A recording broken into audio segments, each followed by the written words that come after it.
السلام عليكم ورحمة الله وبركاته. طبعا أكيد كل الناس شافت الفيديو بتاع الست اللي طالعة بأربع عيال تعيط وتقول أنا عايزة، يعني اللي عايز ياخدهم يربيهم، اللي عايز نتنازل له عنه، الست ما بتخلفش، أنا مش قادرة أكلهم. وطبعا شفتوا العيال وهي بتعيط وأمهم بتعيط، دي حاجة يعني يسيح لها يدوب لها الحجر، يعني مش هقول لك قلب بني آدم، يعني ربنا يعلم أي حد شاف الفيديو ده هيتأثر جدا. أنت بقى ليه ما بترحلش عن الناس دي خالص وتسيبها؟ مفيش حد في مصر بيقبلك، مفيش حد في مصر لو عملت استفتاء مفيش حد هيقول لك اقعد الا اللجان اللي انت بتديها فلوسهم قاعدها ترد على النت ليل ونهار. لكن من ناحيه حد بيقبلك مفيش حد بيقبلك، ما هو انت ظالم، انت فرم الناس، هيقبلوك فين؟ وطبعا مش الست الوحيده اللي بتطلع، ده ناس كتير بتطلع، ناس كتير بتطلع تشتكي، والناس بتطلع بوشوشها، الشعب فاضل له تكه وهينفجر، واقسم بالله الشعب هينفجر قريب. انت ارحل بالادب، امشي وسيبها.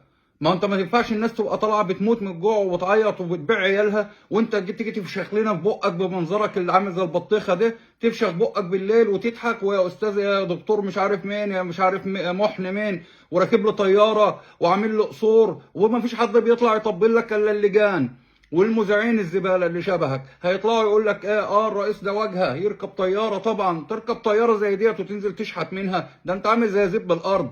يعني اساسا انت لو انت بتدفع من جيبك حق الطياره دي كان زمانك قضيتها مواصلات. حسبنا الله ونعم الوكيل فيك يا راجل.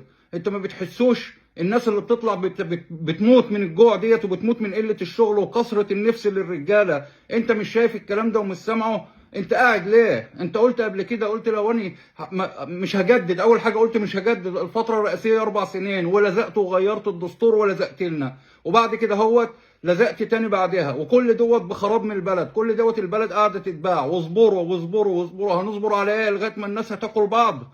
نصبر على ايه؟ ما تصبر انت، ما تعتمد على الله انت وسيبها، سيب اللي باقي منها. انت بعت الدنيا كلها وبعت الاراضي كلها وقاعد تحشر في فلوس انت في جيبك لما وشك اتنفخ، وبعدين انت ما عندكوش احساس ولا دم.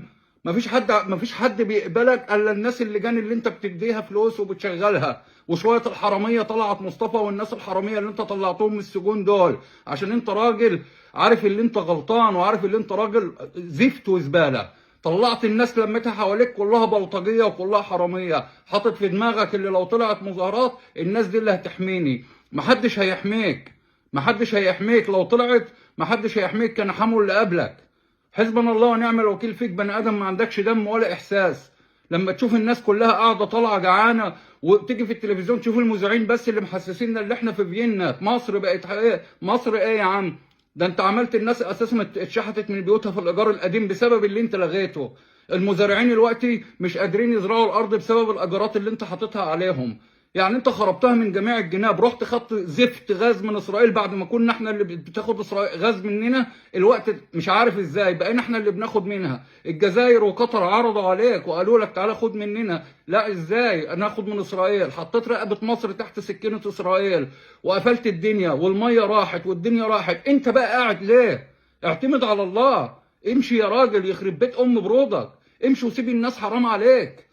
حسبنا الله ونعم الوكيل فيك، وربنا ينتقم فيك بحق جاه النبي. وصل صوتك.